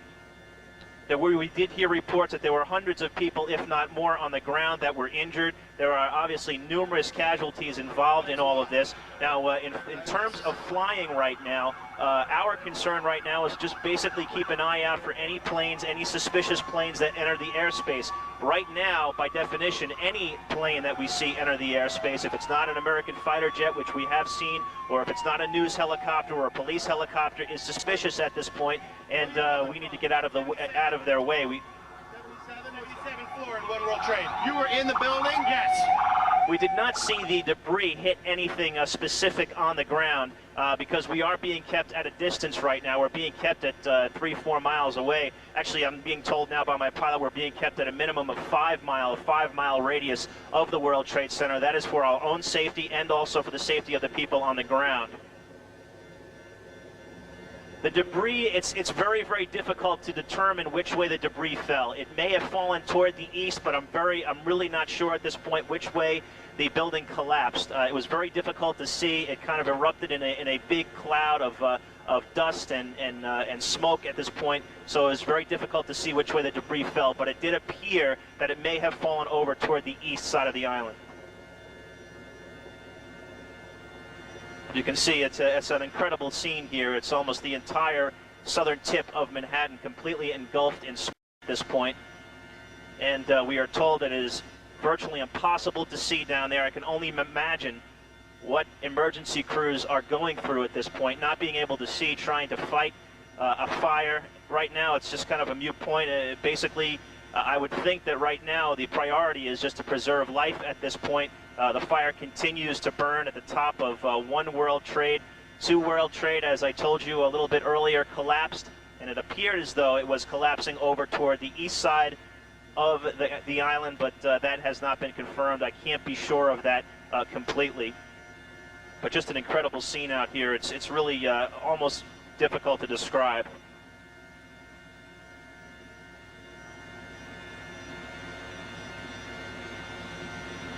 Again, the words of Kai Simonson, who is up in the air in Chapter 5.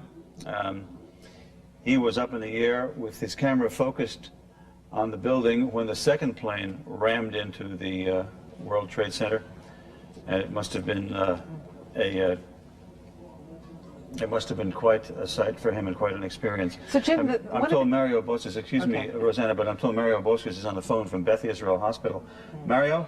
Hello, Jim. I'm at Beth Israel Medical Center, as you said, in downtown Manhattan. On the east side, along with Bellevue Medical Center, has become a staging area to receive the injured, the victims from, of course, the World Trade Center situation, the tragedy that took place there. We are seeing many ambulances pulling up with people coming on wheelchairs and stretchers, bandaged about the head and arms and legs. They don't appear at this point to be major injuries, but they appear to be stunned as they're taken out of the hospital, out of the ambulance into the hospital. We understand Bellevue at this point is also receiving people, doing triage there as well. Again, Beth Israel and Bellevue taking in victims apparently from the World Trade Center.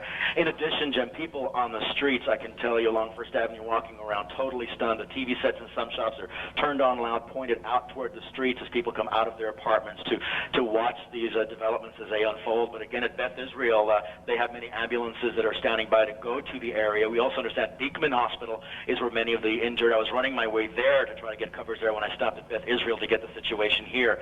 And as you might imagine, medical personnel are running around the area preparing to take in more victims. I'm sure they will. By the way, I should tell the viewers, Mario, that you're looking at the picture on Fox News Channel.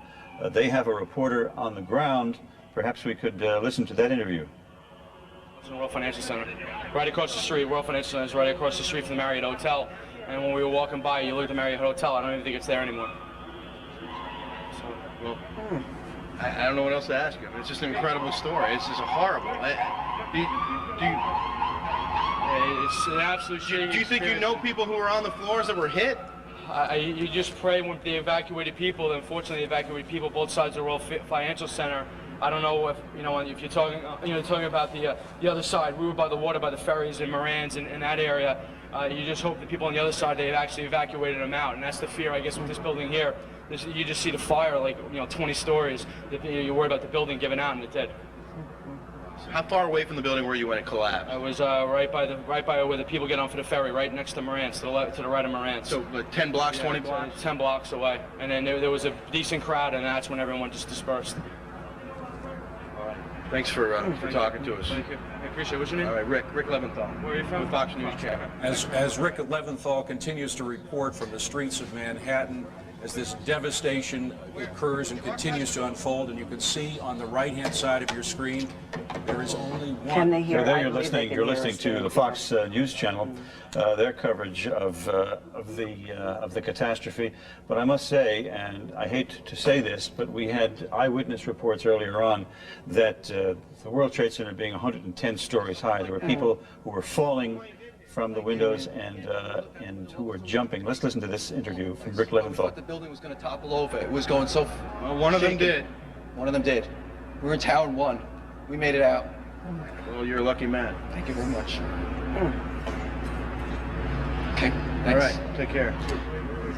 Clearly, this is a nationwide catastrophe, but folks... Rick Leventhal talking to several eyewitnesses down there. That looks like another gentleman. Call your loved ones. If you have any other way, perhaps email. If you have any other way of contacting we're not listening to the interview on Fox News Channel, so we'll come back. James, can I just step in 1 second? We do have reports that the State Department has been hit. So virtually every important office building in Washington State, Treasury, too late for the Pentagon because the attack has already hit there, but that is being evacuated as well. And we should mention that the New York City Fire Department is appealing to anyone who's off duty or on vacation.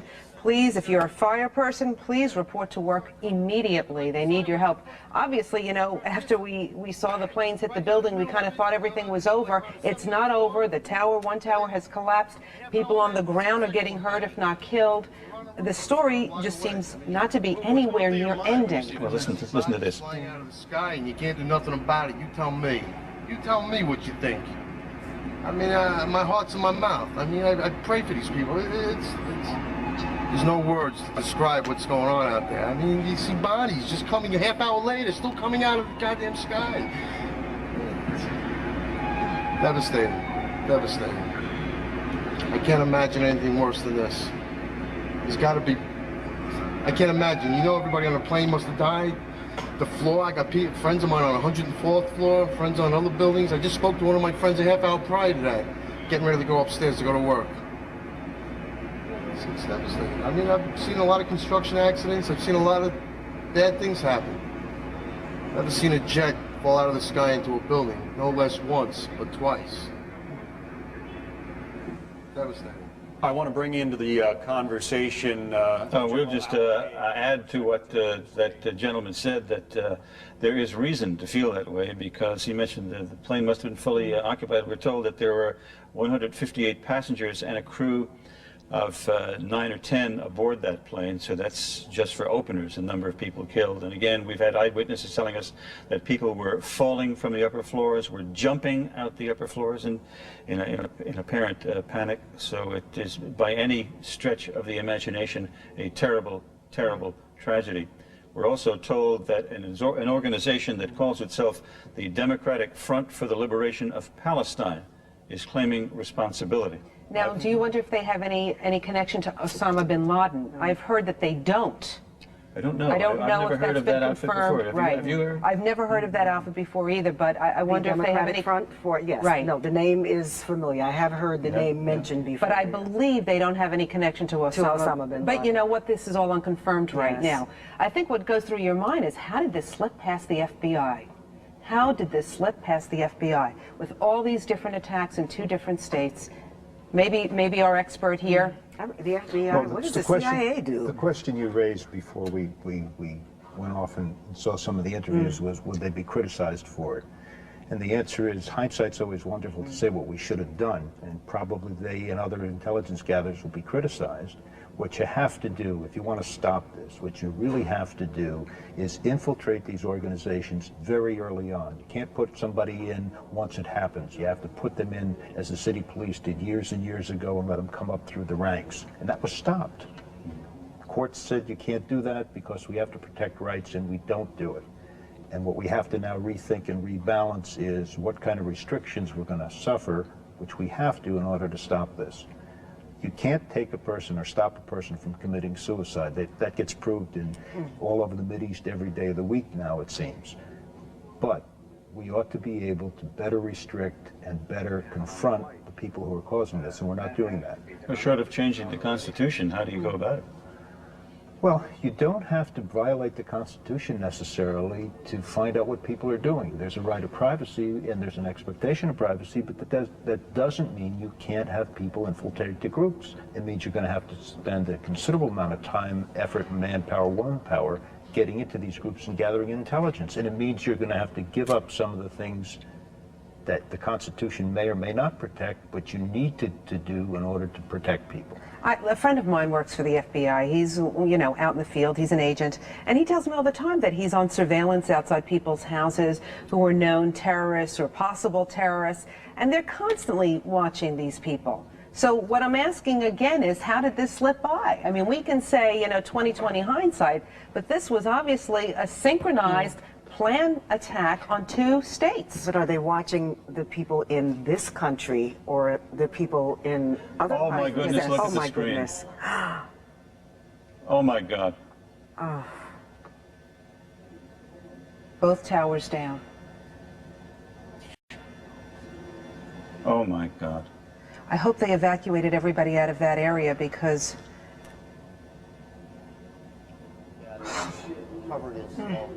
World's history, the smoke and debris from this collapse undoubtedly causing yet more mayhem, more death, more destruction. The smoke and debris spread from the streets. You're hearing unedited live sounds from the scene of that crash. The collapse of the tallest building in New York. one of the great symbols of New York, if not this country, if not the world, forever erased from our memory.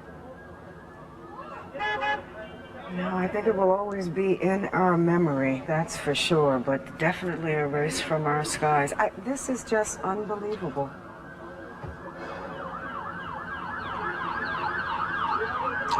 A live picture from Chopper 5 showing the collapse of the World Trade Center.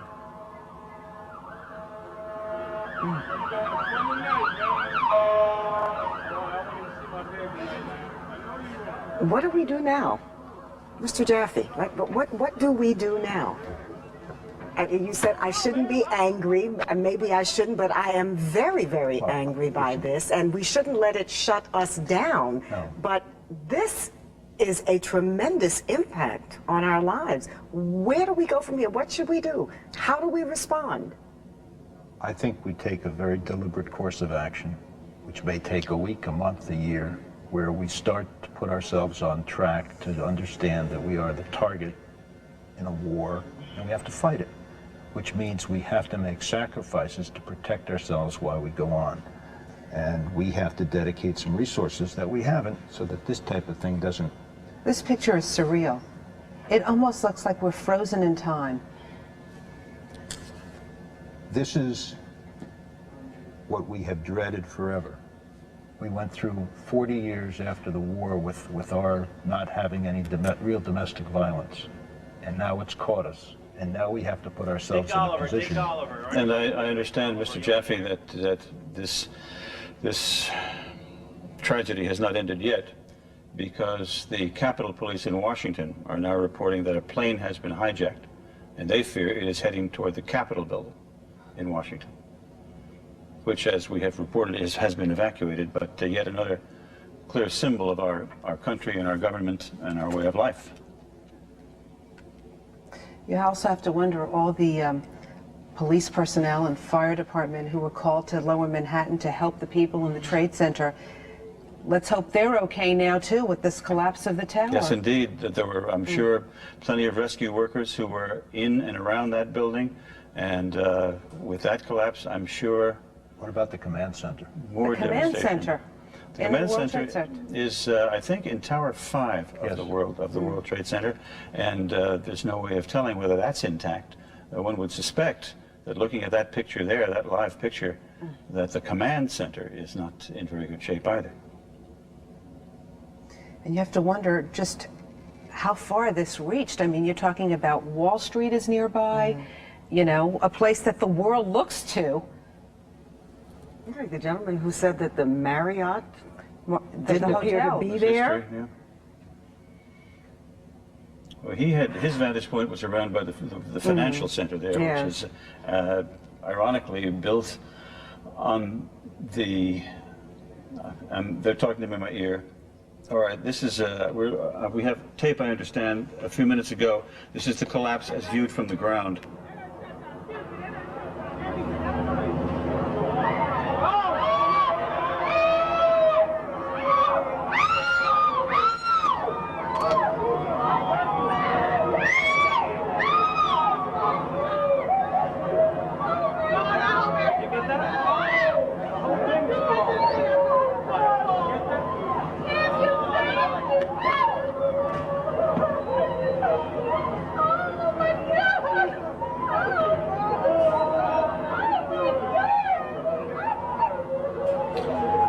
That picture just a few moments ago, you heard the people reacting in terror and horror as the World Trade Center simply collapsed.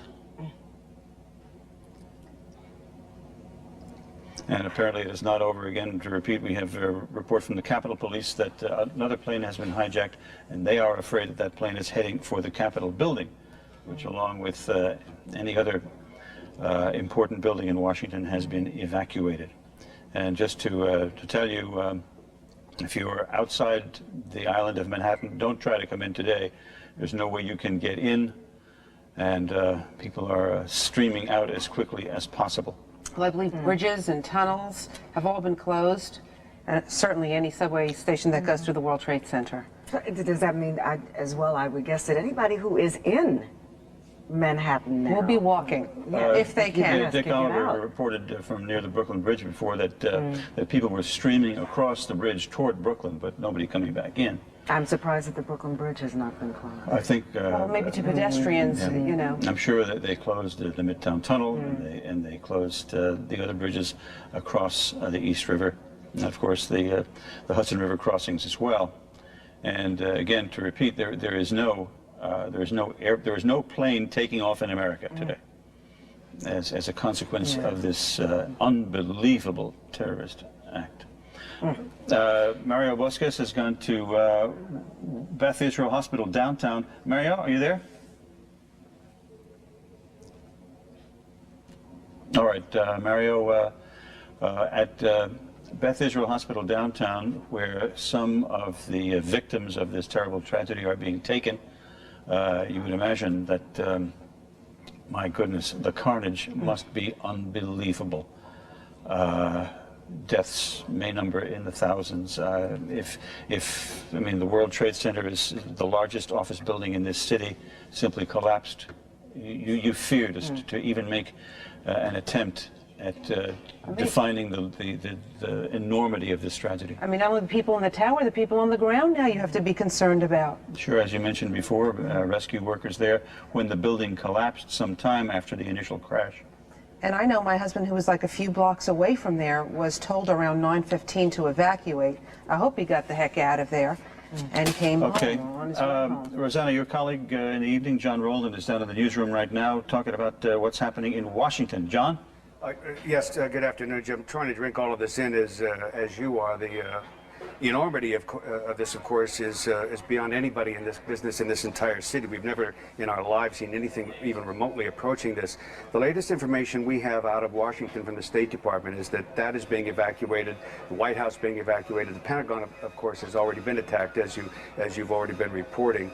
And there is word now that there is another hijacked plane possibly on its way to Washington. What the target there is, obviously we don't know, and we don't know what's being done to prevent any other sort of attack like that, other than every plane in the United States has been grounded. As you've been reporting, there are no planes allowed to take off. Virtually, we are at a standstill in this country right now, thanks to this terrorism attack. Both towers, the World Trade Center, both of them collapsed. God knows how many people were killed or injured then. And of course, then you had the people on the planes themselves. Those people, of course, died. So again, the State Department is saying that they are evacuating much of Washington. Is the public buildings there being evacuated. Here in the city, the entire lower Manhattan, as you can see right there, the incredible devastation. Both of those buildings collapsed. Goodness knows around them. There are an awful lot of fighters, awful lot of police officers down there working at the time when those buildings went down, the people inside, the people around them. One can only hope that as many people as possible were evacuated and had gotten out of there. We've been trying to find out exactly what's going on with the city personnel who were in the command center down at the World Trade Center. There's a command center down there, and we don't really know what's happened to that, as far as I've been told. If anybody in the building who is on IFB who knows any more information about that or sees any more, please tell me, because that's a very important part of this entire effort, to try to coordinate life-saving and efforts to get people out of there. And we don't exactly know what's going on in that department, other than an awful lot of people are risking their lives right at this moment to try to save others. But as you can imagine, that's like a war zone down there. You'd have to be prepared with oxygen and everything else to be able to see through that, to get through that, to get people out of there. One of our field producers is at NYU Medical, and there was some type of explosion. She can't confirm. NYU Medical Center, there's been an explosion? She and our reporter have debris on them. That's all I know, and the phone, she hung up. She's going to try to call the information. So we have another report now of another, not an airplane, just some kind of a bomb went off at NYU Medical Center. So whatever is going on here is very, very coordinated. We would ask you and urge you, stay home, stay calm, don't panic, don't worry about anything. You're in the hands of the best life-saving, the police department, the firefighters in the city, best in the world. So a plane, we're told now that a plane went down in Pennsylvania, but we don't know anything much more than that. That a plane went down in Pennsylvania, we don't know where, and we don't know exactly what happened on that. But we will keep checking. As you can imagine, the news is flooding into us, and we're trying to get out to you best we can, bits and pieces. But again, I would just urge you, stay calm. All right, John, let me interrupt you, if I may, because we have a further development. We're told now that from people in Washington that the Pentagon has undergone a partial collapse. As we've been telling you, the Pentagon was the third location struck by terrorists, and we understand that the Pentagon has collapsed at least partially. Mike Emanuel, are you there? Yes, I am. What can you tell us about this latest development? It's just been a crazy day here in Washington. I mean, it's one of those days where you run in one direction, hearing news breaking in one area, and then it seems like something's happening in a different area. We can tell you that apparently a jet has crashed into the Pentagon. Personnel in that immediate area have been evacuated. There have been some reports that possibly another plane may be heading in that direction. Again, it's breaking news, so things have been, details have been kind of sketchy, but we can tell you the United States Capitol has been evacuated, the West Wing of the White House has been evacuated.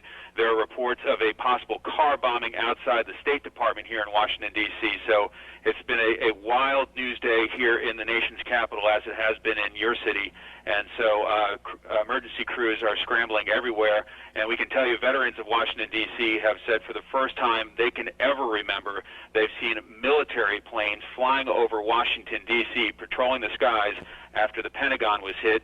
Eyewitnesses saying that they believe it was a U.S. Airways plane that came in low over the city, hitting a portion of the Pentagon. We have not gotten any numbers in terms of injured or possible fatalities, but we will get to those as soon as possible. But simply a crazy day here in Washington, as it has been in New York.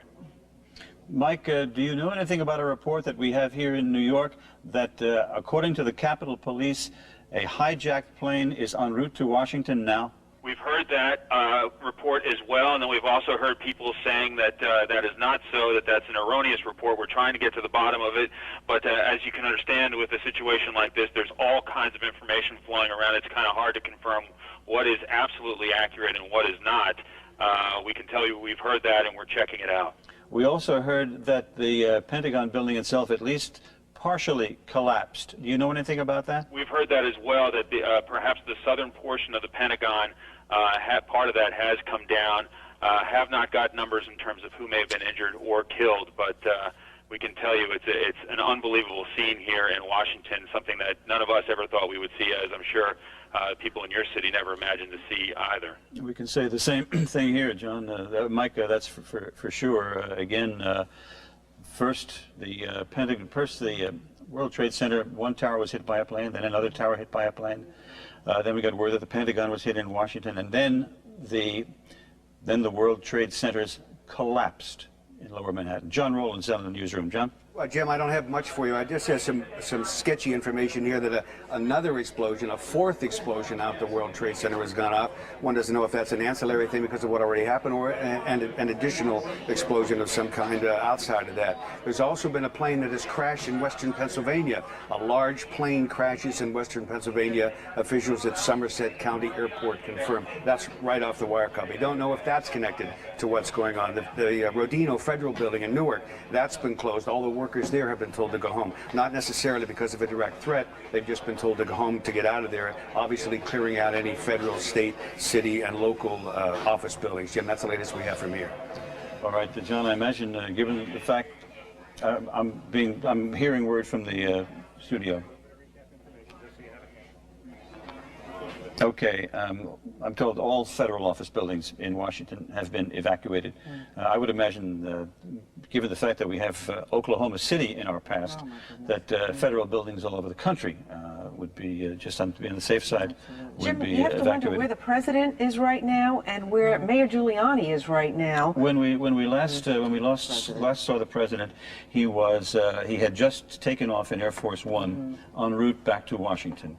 So he presumably is still in the air en route back to Washington. However, good question as far as Mayor Giuliani is concerned. One hopes that nothing untoward happened to the mayor. Right, because wasn't he going to hold a press conference? If he was down in that World Trade Center, perhaps we hope nothing personally happened to the mayor physically, but maybe that communications down there were wiped out by the crashes. You know, they were saying that one of the planes they believe was hijacked from Boston, and in some of the things that I'm reading through here on the wire service, it says the second plane may have flown out of Newark, New Jersey, but that has not been confirmed. But Joe Kleins has just gotten up into the studio, the executive producer of the 10 o'clock news. Yes. Okay, he'll be here in a second, but I just want to tell you the Board of Elections has just announced the primary has been canceled. Has been canceled. Yes. Yeah. So, I mean, that makes a lot of sense. Here's Joe right now.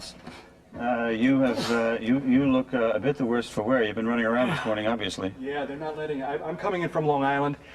They're not letting anything but real extreme emergency vehicles over the 59th Street Bridge. Thousands of people are walking across to and fro. I was on the bridge when I believe the second tower may have crumbled, and people were just standing in shock. I mean, everybody's jaw just dropped. Absolutely open. There's, you know, New York, everybody has to go someplace, and people are going places, but everybody is just has a dazed look on their face. It's amazing because, you know, if you walk, we're near 2nd Avenue here on the Upper East Side. You look down, it's many miles away, but people are still looking down the road, seeing this amazing, horrific display. Now, you were able to see it from the bridge, were you? I saw it right as somebody said, "Oh my God!"